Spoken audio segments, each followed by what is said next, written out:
So, our guest today is Dr. Ann Klaeysen, who is leader for the New York Society for Ethical Culture. She holds a Doctor of Ministry degree in Pastoral Counseling from Hebrew Union College, as well as master's degrees in German from SUNY Albany and in Business Administration from New York University. Dr. Klaeysen is the Ethical Humanist Religious Life Advisor at Columbia University and a Humanist Chaplain at the New York University. She's former co-dean of the Humanist Institute, which is now actually, it's now the Humanist Center for Education at the American Humanist Association. But she does participate in several interfaith groups in New York City and has a long history of working for reform in criminal justice, which is something she'll be talking about today. Anyway, I'm very happy to invite my colleague up here to address us, and the title today is Humanizing Criminal Justice. Please welcome Dr. Klaeysen to the podium. Good morning. Great. It's always a pleasure to come here. I love this space.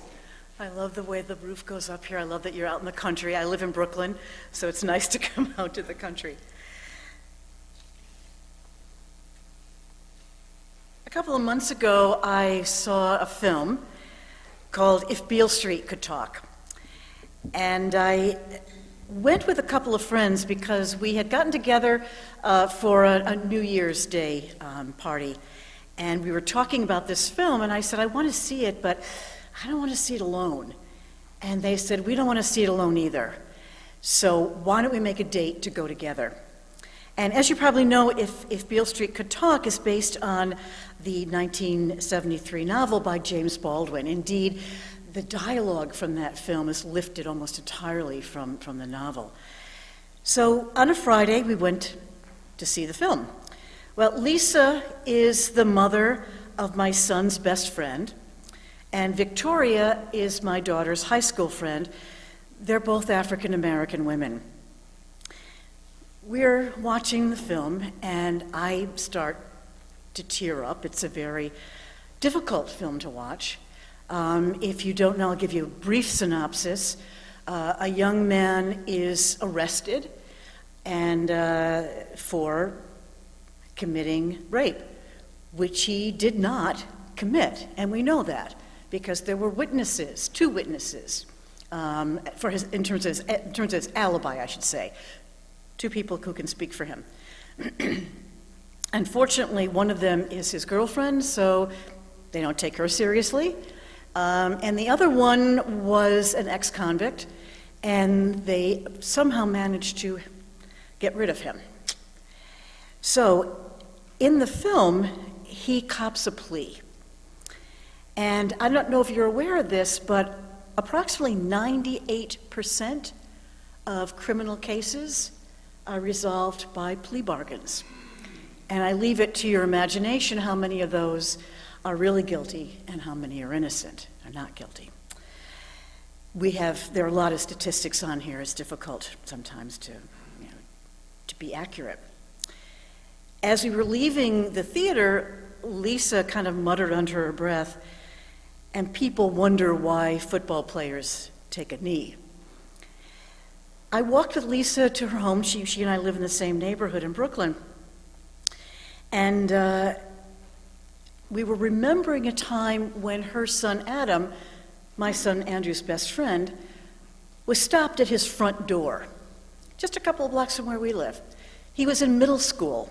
He had his books in his hand, and he was stopped at his front door and asked for identification. He didn't carry identification. He was a middle school student. A car had been stolen, and a witness said it had been stolen by an African American, and Adam's an African American. So there were a phalanx of officers there trying to get information from him, an ID that he didn't have, and he didn't know what to do. Fortunately, because he lives in a multi-unit dwelling, a white neighbor came downstairs, opened the door, and said, "Adam, What's going on here? And she immediately lit into the police officers. She used her white privilege to speak for him and to say that he lives here, I know him, and he's just getting home from school. He would never steal a car. Lisa's reaction, of course, she was upset, but she said, I hadn't given him the talk yet. He was in middle school. She grew up in Boston. Her brothers were given the talk when they were very young. But because she lived in a safe neighborhood in Brooklyn, meaning she thought safe for her son, she hadn't given him that talk yet. She told me about what it was like growing up in her neighborhood in Boston. Their home was firebombed twice. She had rotten food thrown at her, names, epithets, you can imagine. Some of her family still lives in Boston. She got out as soon as she could and lives in Brooklyn, where her son was stopped at their front door. So clearly I thought about this a lot. And I had known that this had happened, but I hadn't heard the whole story of what Lisa had experienced. So this morning's talk is going to focus on three things, because 3 is the magic number, even in ethical culture. Facts on the ground, plans to reform the criminal justice system, and steps that we can take. The theme of this morning's talk really is that the criminal justice system in our country is dehumanizing, and it targets people of color. James Baldwin, who wrote If Beale Street Could Talk, said something about the Black Panthers. He said, the Panthers became the native Viet Cong. The ghetto became the village in which the Viet Cong were hidden, and in the ensuing search and destroy operations, everyone in the village became suspect. I become quite a fan of Elizabeth Hinton. I was a great fan and still am a great fan of Michelle Alexander. What Elizabeth Hinton does is a little different, and she's a Harvard urban historian, and she wrote From the War on Poverty to the War on Crime, The Making of Mass Incarceration in America. What she does is look at the history and how this all came about. She's considered one of the nation's leading experts on the history of criminalization and mass incarceration. She said, consistently and across the political and ideological lines, policymakers have been unwilling to disrupt the racial and class hierarchies that defined the United States historically. The view of Black poverty as the product of Black cultural pathology, the guiding principle of domestic urban policy beginning in the 1960s, limited the war on poverty's possibilities. She says, throughout the 1970s, even when community-based law enforcement programs and alternatives to formal incarceration proved to not only be cost-effective, but also to respond to the problem of crime far more effectively than the dominant strategies policymakers embraced, officials cut these initiatives short or installed them in rural or suburban communities. What we experienced were short-term, knee-jerk reactions that always won out over long-term solutions to social harm. Why? Because they require a lot of patience and commitment. And because there's a real resistance on the part of cities to truly empower communities to solve their own problems on their own terms. And she says, until lawmakers are willing to cede power, the same failed programs will continue to erode our social life and democracy.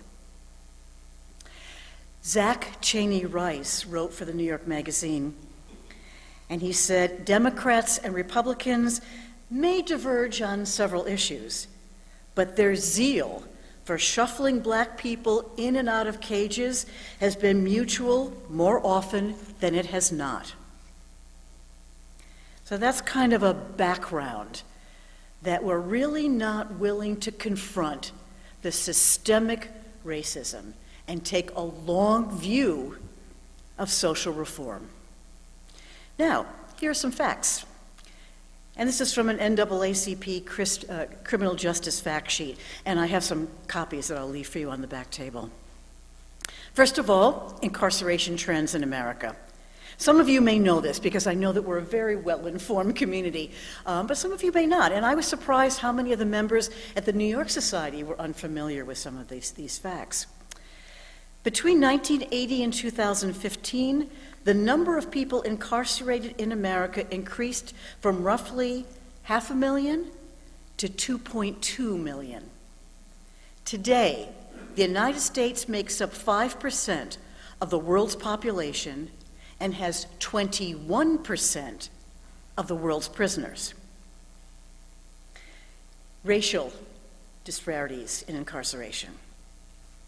In 2014, African Americans constituted 2.3 million, or 34% of the total of 6.8 million in the correctional population.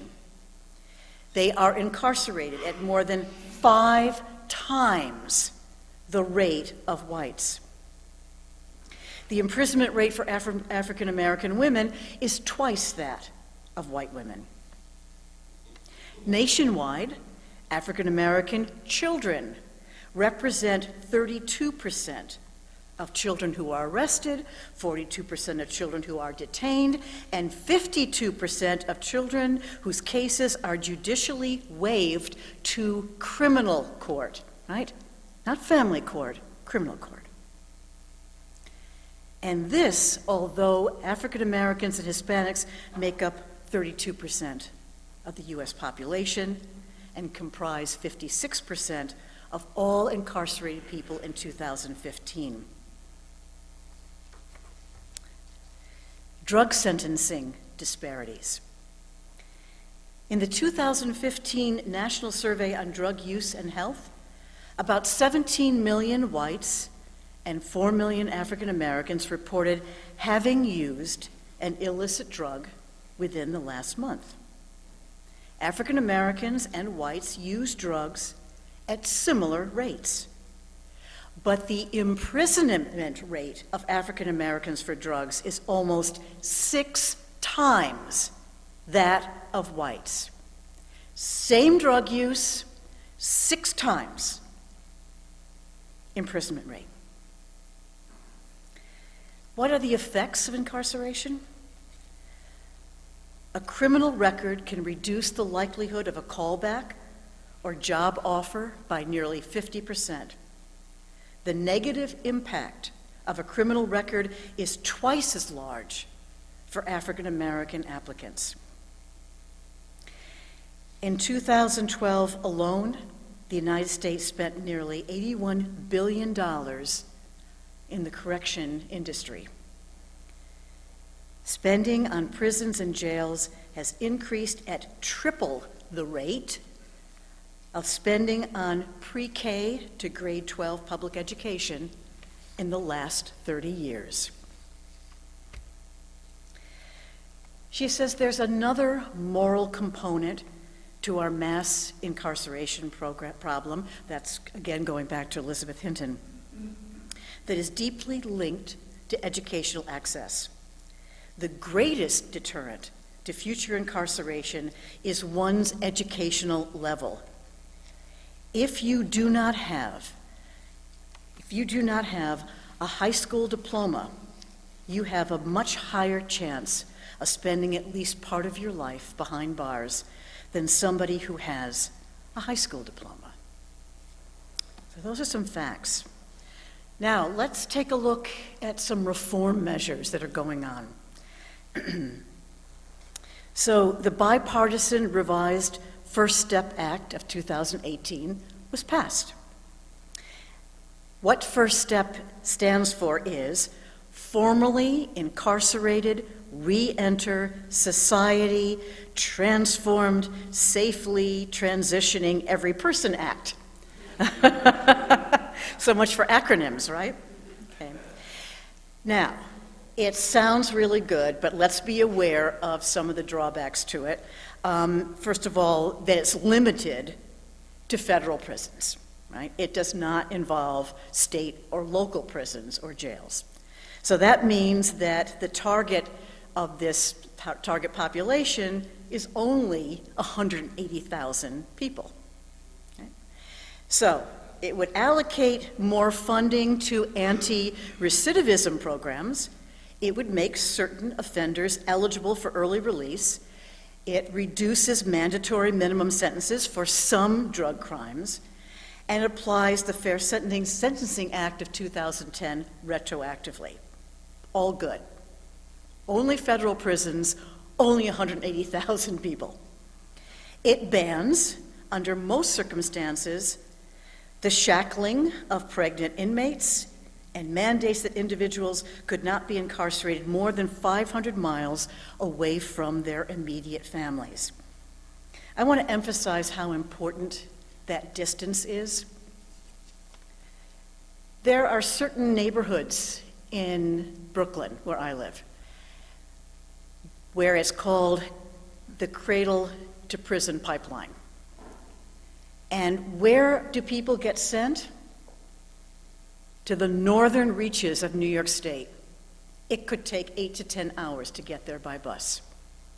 So you are removing people from their communities where they could, we hope, re-enter, and removing them from their families. Now, one thing that the New York Society has done to help with this, and it's a drop in the bucket, but at least it's something, is that we have supported televisiting program. And this is for Rikers, that's a jail, and the difference between a jail and a prison. So a jail is where you're kept until you have been receive a sentence, or for a very short sentence, it maybe say 1 year or so. A prison is where you go after you've been convicted of a crime. I've been to Rikers, and you have to go through screening, and it is traumatic, even if you are not guilty of a crime. Now imagine children having to go through that to visit their parents. So in addition to those visits, which are difficult to arrange, we have managed to arrange visits with, the equipment's called Cisco, but it's Skype for most of us, huge Skype screen. And children can come in and they can have a visit with their parents at Rikers Island and at the Brooklyn House of Detention and the Manhattan Tombs. Other organizations besides ours are doing this. It has been difficult to get into the state prisons. But you know Richard Corll, he's a member here and my colleague. He just recently arranged to have a judge declare that a family, a woman, a mother who was moved from Rikers to Bedford Hills could continue the televisitation. This is a big deal because it's only one family so far, but we are hoping that we'll set a precedent and that we will be able to connect with other families. So her 3 children come in to our building, our meeting house, and they're able to visit their mother at Bedford Hills. So that 500 miles thing is very important.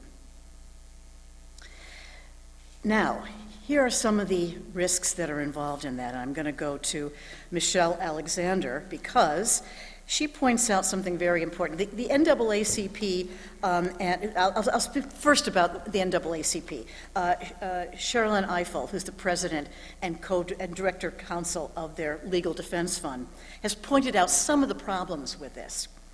And she says we have long opposed using risk assessment instruments to determine eligibility for supervised release of prisoners. So here's the deal.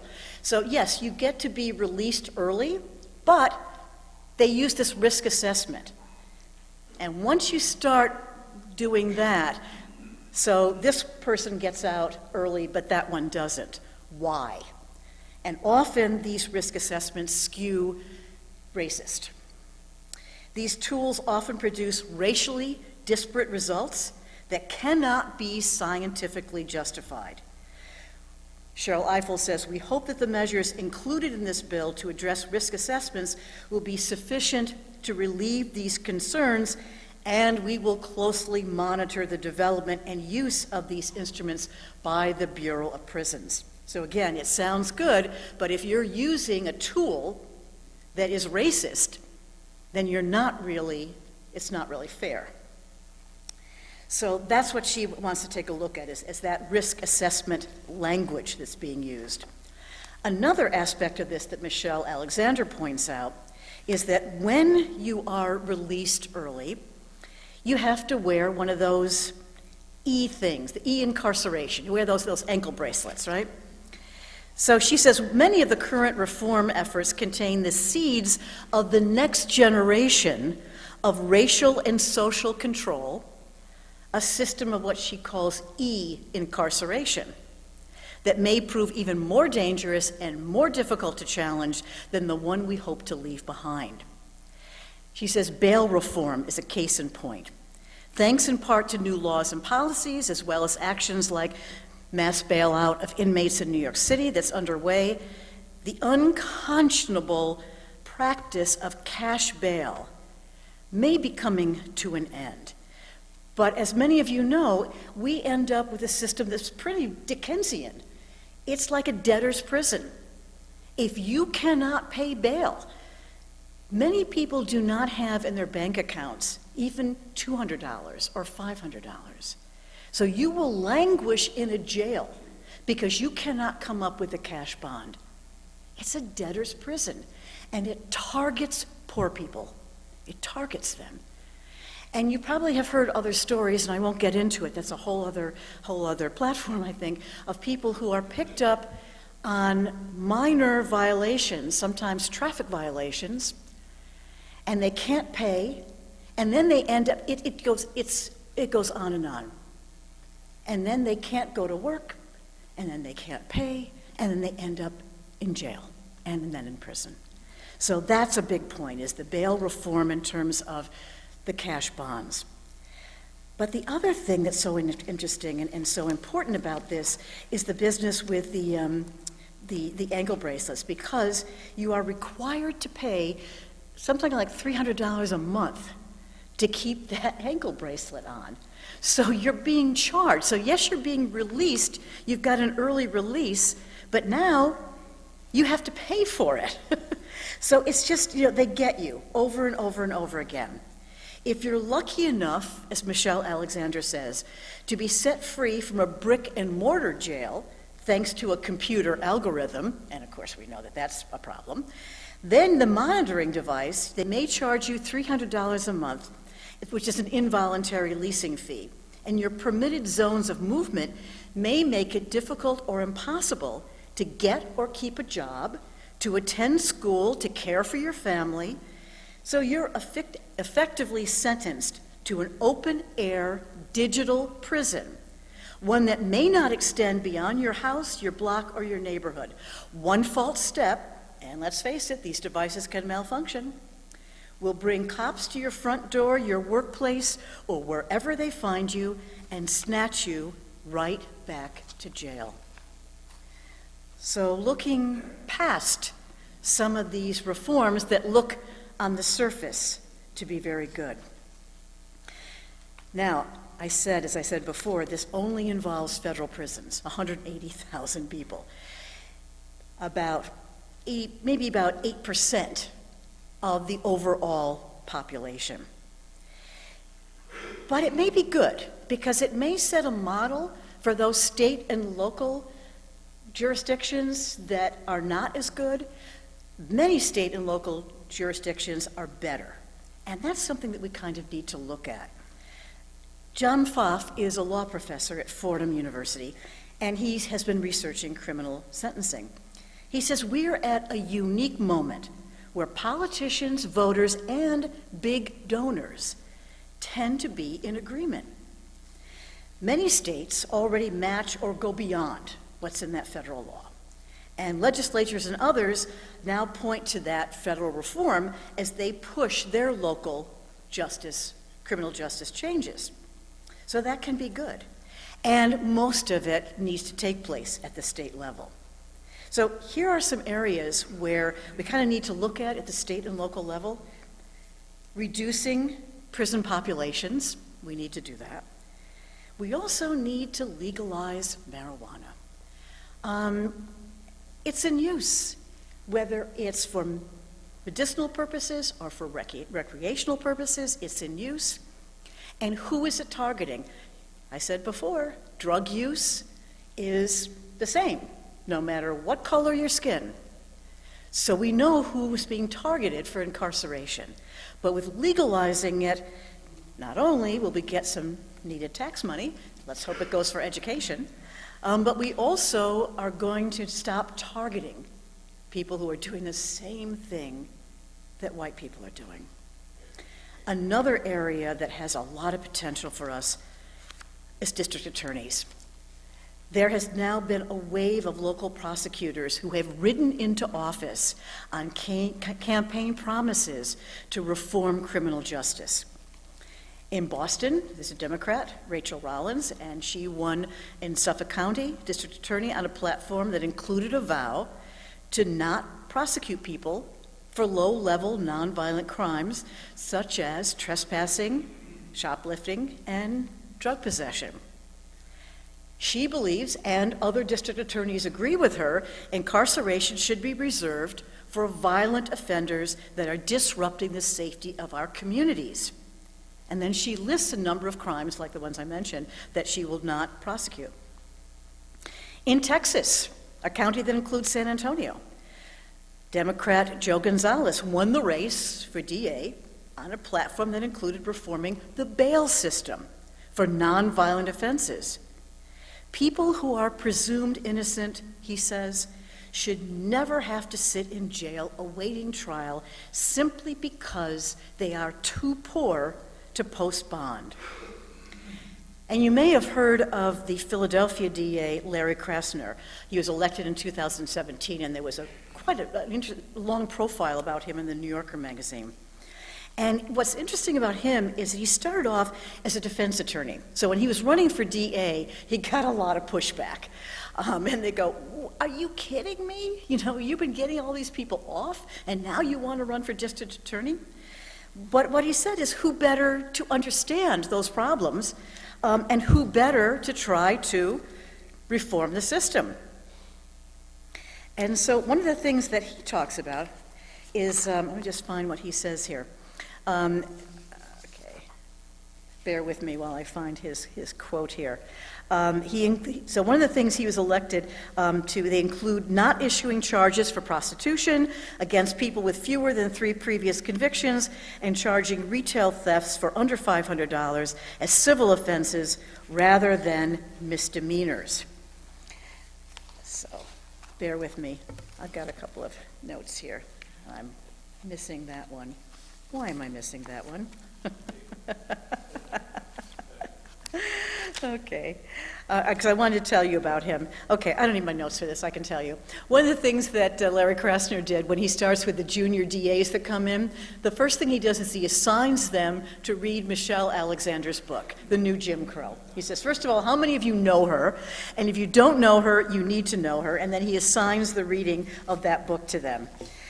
And what he's saying is that you need to understand, what the real story is out here. You need to understand, who you're dealing with, what you're dealing with, and you need to be more sensitive to this. So he says, here it is. He says, well, even if you haven't read it, open the flyleaf. Look at the stats. There are more people of color in jail, in prison, on probation, and parole than there were in slavery at the beginning of the Civil War. He reminds his trainees that they represent the Commonwealth.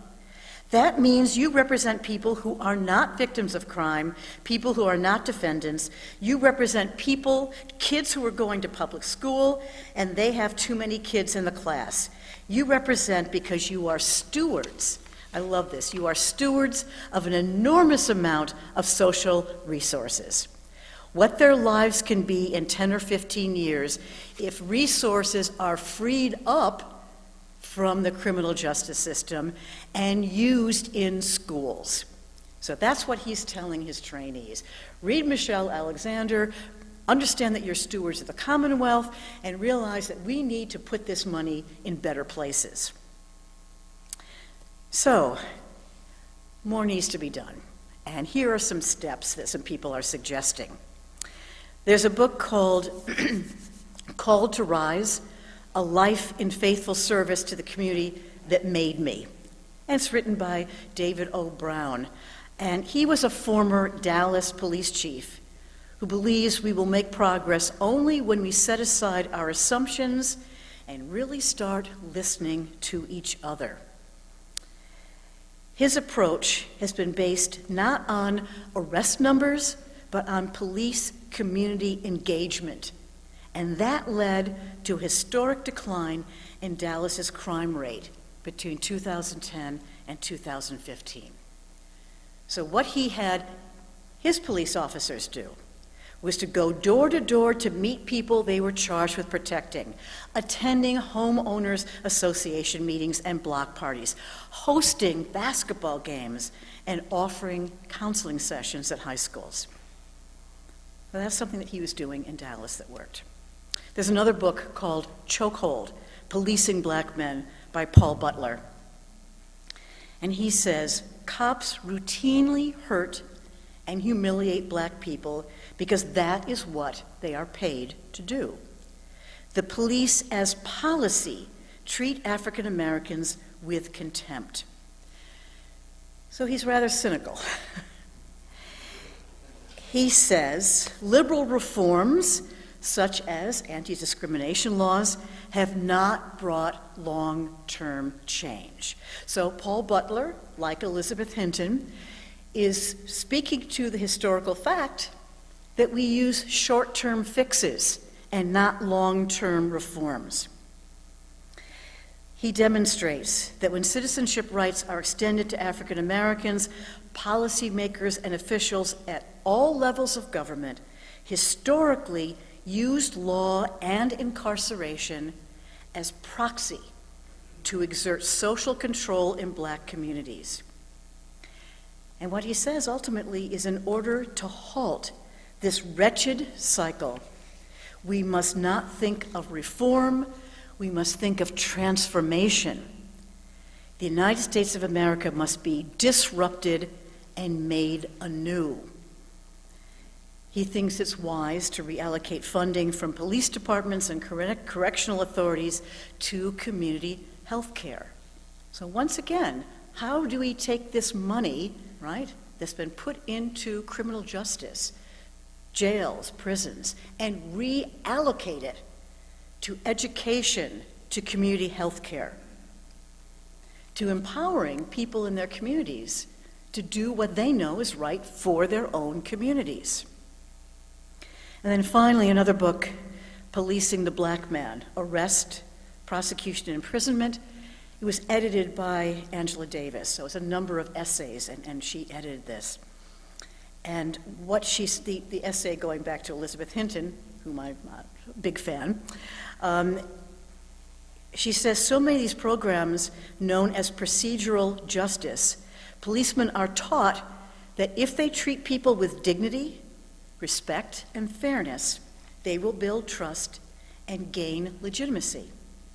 Meanwhile, implicit bias training encourages officers to recognize the set of racial assumptions they carry, but do not consciously control. And so that's one of the steps that she's hoping. And more police departments are doing this. You may have read that in New York City, they all have body cameras now. They do have the implicit bias training. It's something that you need to practice over and over again. You can't just take a workshop and say, I get it now. You really need to be practicing this.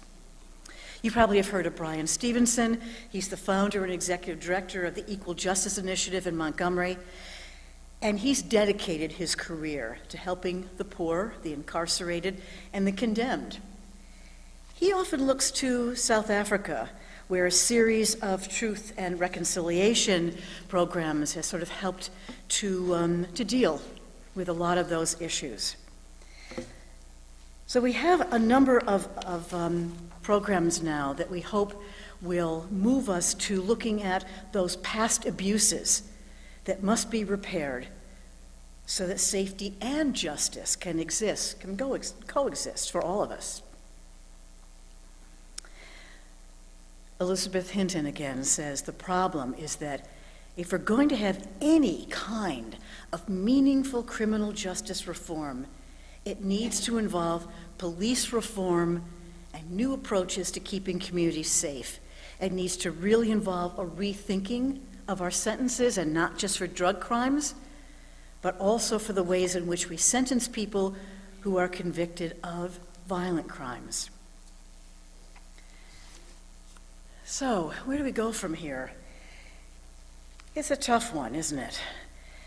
There still is a debate about who deserves a second chance, right?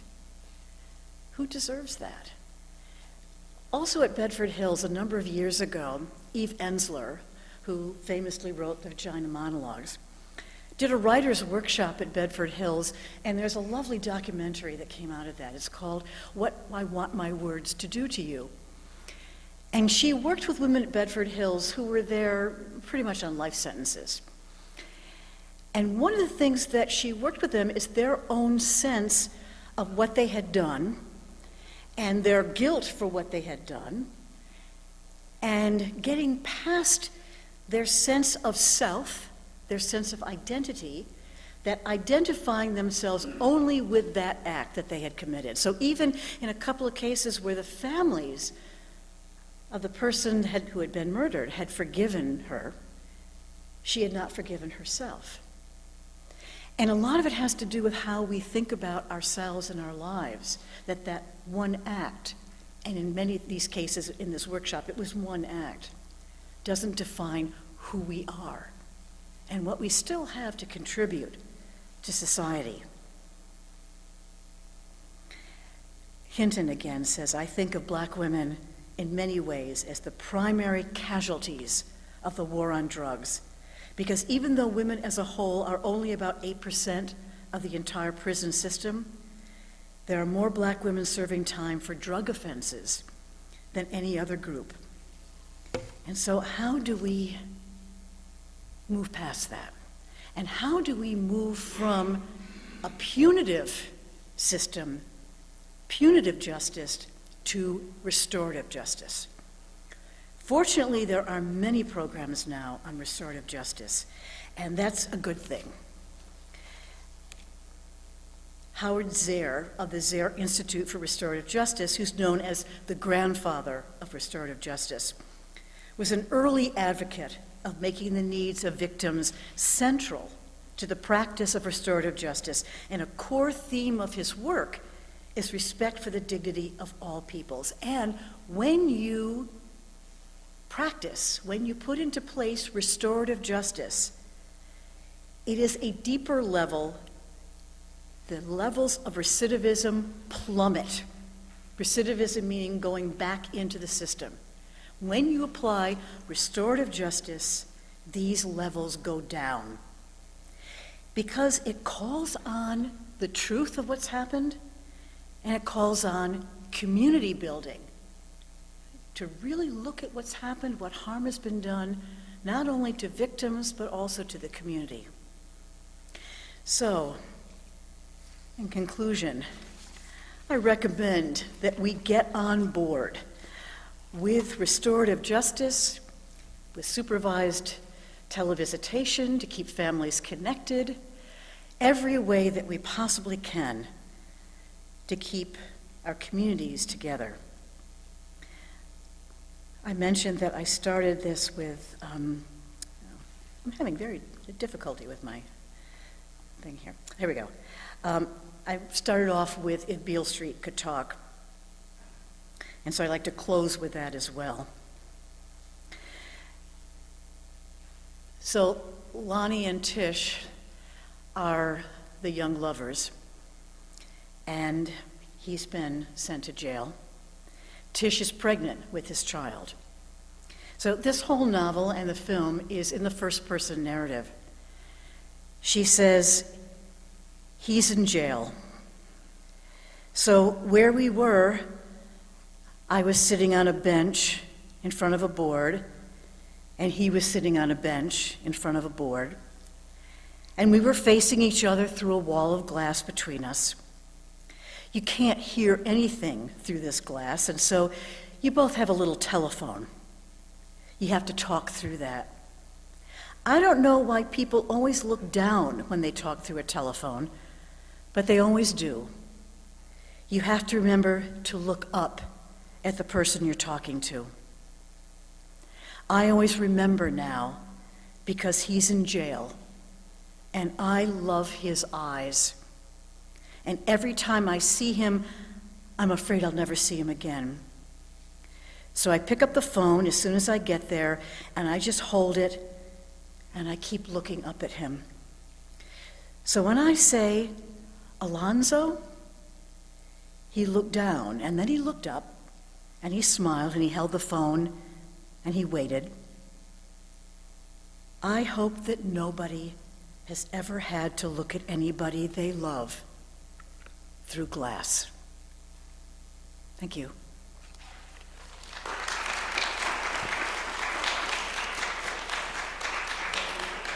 I'm sorry?